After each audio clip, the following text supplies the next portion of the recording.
Hello student science की online class में आपका स्वागत है। आपका जो चैप्टर चल रहा था 13 नंबर वाला ध्वनि। अब ध्वनि में हमने 13.1 जो पॉइंट है उसको पढ़ लिया था और अच्छे से समझ लिया था। आज आपका जो पॉइंट है 13.2 मनुष्य मानवों द्वारा उत्पन्न ध्वनि। ठीक है, पहले तो हमने कुछ वस्तुओं के द्वारा जो ध्वनि उत्पन्न हो रही थी, जो कंपन उत्पन्न हो रहे थे, उनके बारे में पढ़ा था।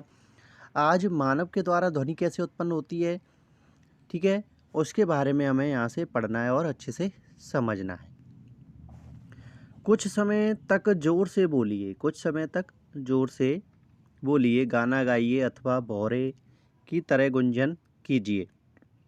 चित्रानुसार 13.7 अपने हाथ को अपने कंठ पर रखिए, जैसा कि चित्र 13.7 में दर्शाया गया है। आपको चित्र बाद में दिखा दूंगा। जैसे कि इसमें चित्र में 13 पॉइंट देखिए, इस वाले में दिखाया गया है 13.7 के में। इसमें क्या कर रखा है कि ये अपने कंठ पर हाथ लगा करके देख रहा है। क्या आपको कुछ कंपनों का अनुभव होता है? मानवों में ध्वनि वाक यंत्र अथवा कंठ लरेंस द्वारा उत्पन्न होती है।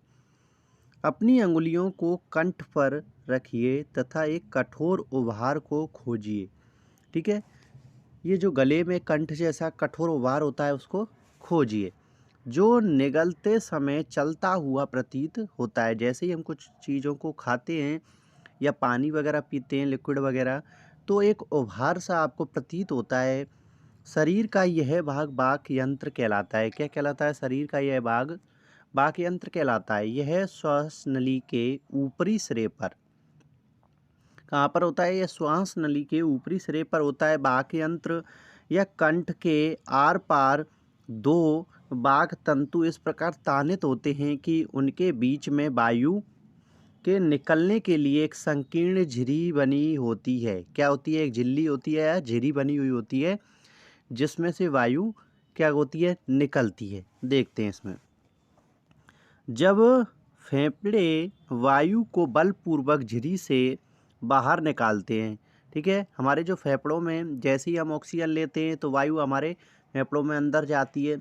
जो कार्बन डाइऑक्साइड है जैसे ही फेफड़ों से बाहर निकलती है बलपूर्वक, वह इस झिरी से बाहर निकलती है, जिसके कारण क्या होता है कि वाक तंतु कंपित होते हैं। और जो हमारे वाक तंतु है वाक यंत्र में, वो दोनों कंपित होते हैं, जिससे ध्वनि उत्पन्न होती है। और क्या उत्पन्न हो जाती है? ध्वनि उत्पन्न होती है। वाक तंतुओं से जुड़ी मांसपेशियां तंतुओं को तना हुआ या ढीला कर सकती है। ठीक है, वाक तंतुओं में भी क्या होती है? मांसपेशियां होती हैं कुछ। वो क्या करती हैं? इस वाक तंतु की जो क्या होती है, वाक यंत्र में जो वाक तंतु होते हैं उनकी जो झिरी होती है उसको क्या करती है? तना हुआ रखती है या ढीला रखती है। वाक तंतुओं को तना हुआ या ढीला कर सकती है। जब वाक तंतु तने हुए और पतले होते हैं तब वाक ध्वनि का प्रकार, यह वाक ध्वनि का प्रकार या उसकी गुणता उस वाक ध्वनि से भिन्न होती है। क्या होती है? वाक ध्वनि का प्रकार और उसकी गुणता उस वाक ध्वनि से भिन्न होती है जब वाक तंतु ढीले और मोटे होते हैं। ठीक है, आइए देखें कि वाक तंतु किस प्रकार कार्य करते हैं। क्रियाकलाप के माध्यम से इसको समझते हैं। क्रियाकलाप 13.6 समान साइज की रबड़ की दो पट्टियां लीजिए। इन दोनों को एक दूसरे के ऊपर रखकर कसकर तानिए। अब इनके बीच के अंतराल या दरार में हवा फूंकिए, जैसा कि चित्र 13.9 में ए में दर्शाया गया। जैसे कि ये लड़की है जो रबर की दो पट्टियां लेकर के इनके बीच में क्या हो रही है? हवा को फूंक रही है। जब तानित रबड़ की पट्टियों के बीच में हवा फूंकी जाती है तो ध्वनि उत्पन्न होती है। क्या उत्पन्न होती है? ध्वनि उत्पन्न होती है।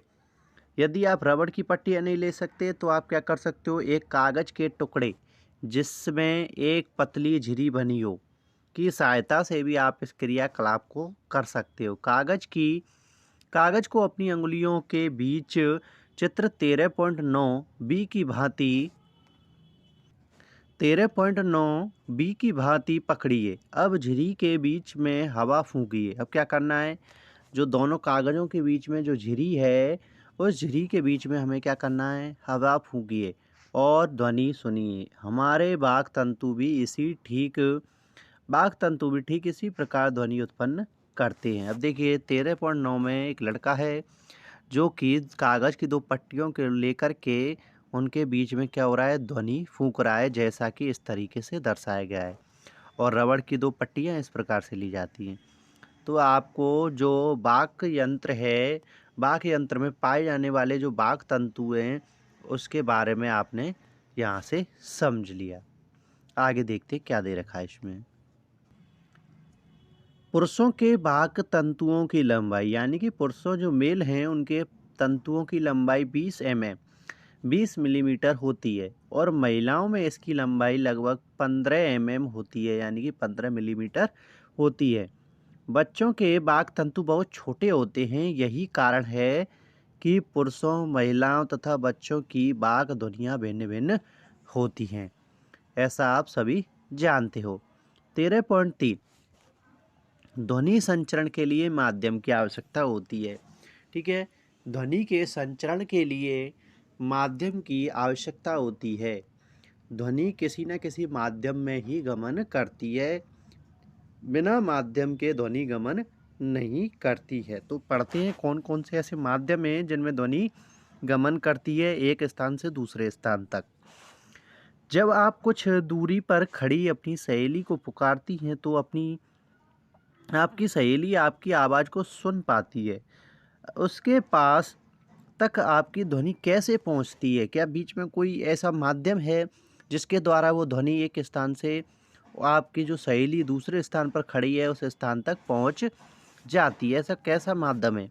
देखते हैं, एक एक क्रियाकलाप को समझते जाते हैं और वहाँ से इसको समझते हैं। क्रियाकलाप 13.7 धातु अथवा कांच का एक गिलास लीजिए। क्या लेना है? धातु अथवा कांच का एक गिलास लीजिए। सुनिश्चित कीजिए कि यह सूखा हो। क्या हो? सूखा। एक सेल फोन रखिए। याद रखिए कि सेल फोन पानी में ना रखा जाए, यानी कि गीला गिलास नहीं लेना है, आपको सूखा गिलास लेना है। अपने किसी मित्र से इस सेल फोन पर किसी दूसरे सेल फोन से टेलीफोन करने के लिए कहिए।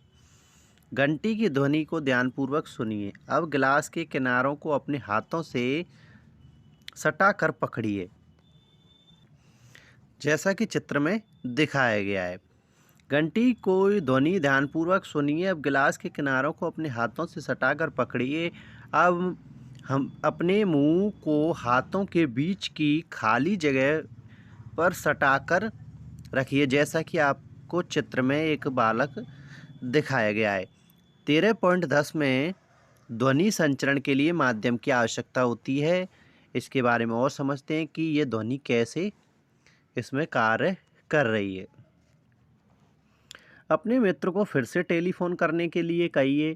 पहले वाले जो चित्र है, चित्र में आपको दर्शा दिया गया है गिलास को आपको किस प्रकार हाथों से सटा करके रखना है और अपने मुख पर रखना है। अपने मित्र को फिर से टेलीफोन करने के लिए संकेत दीजिए। गिलास में से वायु को मुंह द्वारा खींचते हुए घंटी की आवाज़ को सुनिए। क्या गिलास में से वायु बाहर खींचने पर घंटी की ध्वनि धीमी हो जाती है? बिल्कुल, ध्वनि धीमी हो जाती है। गिलास को अपने मुंह से हटाइए, क्या ध्वनि फिर से प्रबल हो जाती है? बिल्कुल। जैसे ही क्या होता है कि गिलास को माध्यम मिल जाता है, यानी कि बाहरी वातावरण का एक माध्यम मिल जाता है, ध्वनि फिर से क्या हो जाती है? तेज हो जाती है। और जैसे ही मुंह से गिलास को लगाया जाता है तो ध्वनि इसलिए कम हो जाती है क्योंकि उसे उस माध्यम नहीं मिल पाता है बाहरी वातावरण से। अभी माध्यम क्या होते हैं? देखिए, माध्यम 3 प्रकार के होते हैं, ठोस, द्रव और गैस के रूप में। इन्हीं माध्यमों की यहाँ पर चर्चा की जा रही है। इससे पहले हमने ध्वनि के बारे में आपने पढ़ा था, कुछ वस्तुओं पर हम चोट करते हैं तो ध्वनि उत्पन्न होती है, तो वहाँ कौन सा माध्यम था? ठोस माध्यम था। कौन सा माध्यम था? ठोस माध्यम था। जल जो था कंपन गति कर रहा था, वो कंपन किसके कारण कर रहा था? उसमें भी ध्वनि गति हो रही थी, तो वहाँ कौन सी हो गई? द्रव माध्यम हो गया। अब यहाँ पर क्या है, गिलास में क्या है? वायु भरी हुई है। अब वायु जैसे ही उस मुंह से बंद कर दिया गिलास को, तो गिलास को बंद करने से वायु क्या हो गई? वहाँ पर कम हो गई, इसलिए ध्वनि की जो माध्यम है ध्वनि वायु की कमी हो गई तो माध्यम में भी क्या हो गई, कमी, इसलिए ध्वनि तीव्रता से हमें सुनाई नहीं दी टेलीफोन की। लेकिन जैसे ही मुंह से उस गिलास को बाहर हटाते हैं तो वायु पूर्ण रूप से मिलती है, इसलिए ध्वनि भी हमें तीव्रता से सुनाई देती है। तो आपको कुछ समझ में आया होगा और भी इसमें से समझते हैं। क्या आप सोच सकते हैं कि ऐसा क्या हुआ, क्यों हुआ? क्या यह संभव है कि गिलास में वायु की मात्रा कम होने और घंटी की प्रबलता कम होने में कोई संबंध है? बिल्कुल संबंध होता है। वास्तव में यदि आप गिलास में से सारी वायु बाहर खींच पाते तो ध्वनि पूरी तरह सुनाई देना बंद हो जाती है, यानी कि उस गिलास के अंदर सारी वायु समाप्त हो जाती है। उस वायु को आप मुंह के जरिए क्या कर लेते हैं, बाहर निकाल लेते हैं, तो उसमें बिल्कुल भी वायु नहीं रहती है और वायु ना रहने के कारण हमें जो टेलीफोन की ध्वनि है वो सुनाई नहीं देगी। इसका कारण यह है कि ध्वनि को संचरण एक जगह से दूसरी जगह जाने के लिए कोई माध्यम चाहिए।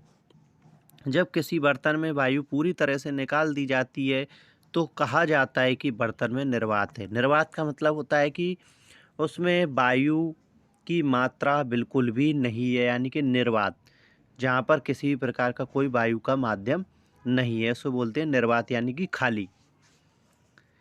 ध्वनि निर्वात में संचरित नहीं हो सकती। तो मैंने बता दिया कि जहाँ पर वायु की उपस्थिति नहीं होगी, वायु बिल्कुल भी नहीं होगी, तो वहाँ पर ध्वनि गमन नहीं कर सकती है। तो ध्वनि निर्वात में संचरित नहीं होती है। क्या ध्वनि द्रवों में संचरित होती है? आइए ज्ञात करते हैं। पहले भी आपने ध्वनि के वो थाली वाला प्रयोग पढ़ा था। अब यहाँ से और समझते हैं कि द्रव में वो गमन करती है या नहीं करती है, और समझते हैं यहाँ से। क्रियाकलाप 13.8। एक बाल्टी अथवा स्नान टब लीजिए। क्या लेना है? एक बाल्टी हो या एक स्नान टब हो, इसे स्वच्छ जल से भरिए। एक हाथ में एक छोटी घंटी लीजिए। ध्वनि उत्पन्न करने के लिए इस घंटी को जल में हिलाइए। ध्यान रखिए कि घंटी बाल्टी या टब की दीवारों को ना छुए। अपने कान को जल की सतह पर रखना है और एक घंटी को जल के अंदर क्या करना है, उससे ध्वनि उत्पन्न करनी है। जैसा कि चित्र में दर्शाया गया है, एक बालक घंटी को पानी में ले जा करके उसको क्या कर रहा है, आवाज़ उत्पन्न कर रहा है और कान की सहायता से उसे सुन रहा है, ध्वनि जल में संचरित होते हुए। सावधानी पूर्वक रखिए। चित्र 13.11 में सतर्क रहे कि जल आपके कान में प्रवेश ना करे, यानी कि जो जल की आपको सतह पर रखना है, ऐसा ना हो कि जल जो है आपके कान में प्रवेश कर जाए। क्या आप घंटी की ध्वनि सुन पाते हैं? क्या इससे पता चलता है कि ध्वनि का संचरण द्रवों में हो सकता है? बिल्कुल। जैसे ही आप कान जल की सतह पर रखते हैं तो वहाँ पर क्या होता है, जो घंटी की ध्वनि है आपको सुनाई देती है, क्योंकि जलीय माध्यम होने के कारण, द्रव माध्यम होने के कारण आपको घंटी की ध्वनि सुनाई देती है। यदि वहाँ पर द्रव माध्यम नहीं होता तो आपको घंटी सुनाई नहीं देती, लेकिन वहाँ द्रवीय माध्यम होने के कारण आपको घंटी सुनाई देती है। पहेली कह रही है, आहा तो व्हेल तथा डॉल्फिन जल के अंदर इसी प्रकार संदेशों का आदान प्रदान पाते होंगे। जैसा कि आप पहेली कह रही है कि जो जलीय जीव होते हैं, मछलियाँ हैं, व्हेल है, डॉल्फिन है, बड़ी बड़ी जो मछलियाँ हैं, ये पानी में जो रहती हैं, क्या इस माध्यम से अपनी गति प्रदान करती हैं? तो ये क्या करती हैं, जल में सुनाई देने वाली जो ध्वनि है उनको क्या करती हैं, सुनती हैं, और उसी के माध्यम से इनको यह प्रतीत होता है कि सामने से कोई वस्तु आ रही है। मान लीजिए जैसे कि समुद्र वगैरह है, उनमें बड़ी बड़ी मछलियाँ हैं, डॉल्फिन है, व्हेल मछलियाँ पाई जाती हैं, और उनमें जहाज हैं, बड़ी बड़ी नावें भी चलती हैं।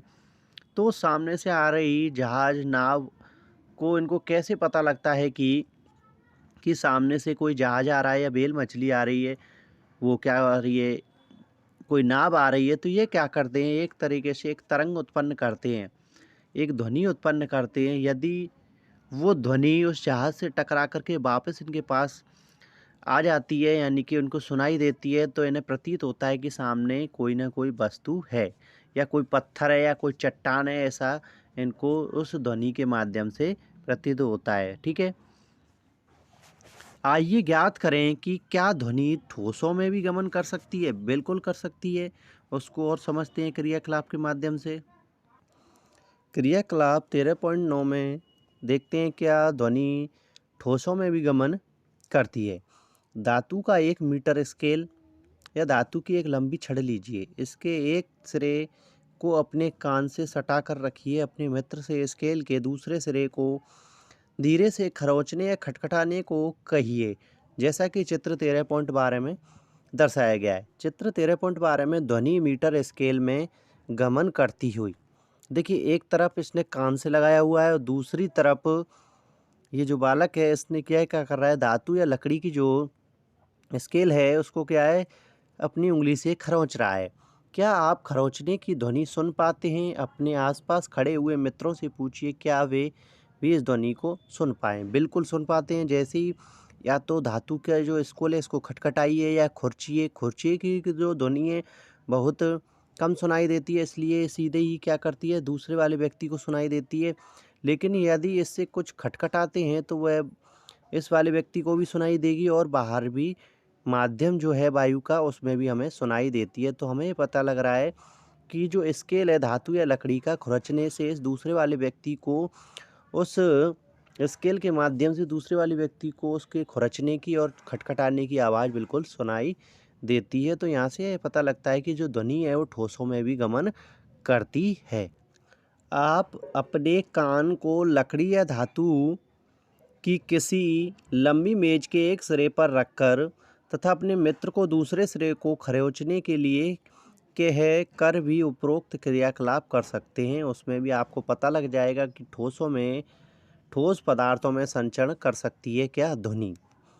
हमने देखा कि ध्वनि लकड़ी या धातु में चल सकती है। वास्तव में ध्वनि किसी भी ठोस में संचरण कर सकती है। जरूरी नहीं है लकड़ी और धातु में ही चलती है, किसी भी ठोस में संचरण कर सकती है। आप एक मनोरंजक क्रियाकलाप द्वारा यह दर्शा सकते हैं कि ध्वनि डोरियों में भी चल सकती है। अपने बनाए गए खिलौनों टेलीफोन को याद कीजिए 13.14 में जिसको दर्शाया गया है। क्या आप यह कह सकते हैं कि ध्वनि डोरियों में भी गमन करती है? देखिए आपने 2 बालक दिखाए गए हैं। इसमें क्या कर रहा है कि माचिस की जो मनोरंजक आपने देखा होगा पहले पुराने समय में जो खेल खेले जाते खिलौनों के रूप में, तो इसमें एक धागा बांध लिया जाता था एक, और इधर से भी एक धागा बांध लिया। जैसे ही इस धागे को खींचते थे और इसमें इधर उधर खींचते थे तो इसमें कंपन होता था। कंपन होने से इस वाले स्थान की आवाज़ इस पर सुनाई देती थी, जैसा कि और इसमें दर्शाया गया है, इसको समझते हैं।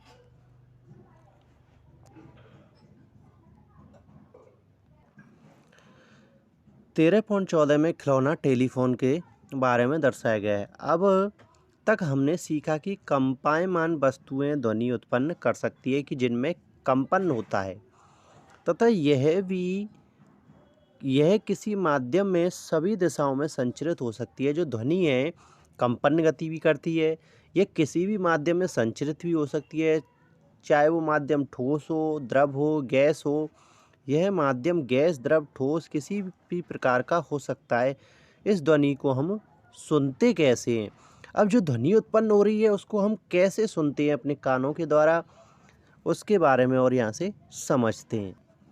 अब ध्वनि को कानों के द्वारा कैसे सुना जाता है इसे हम पॉइंट नंबर 13.4 में नेक्स्ट वीडियो में पढ़ेंगे। तब तक आप इसको अच्छे से पढ़ें, समझें अच्छे से वीडियो के माध्यम से।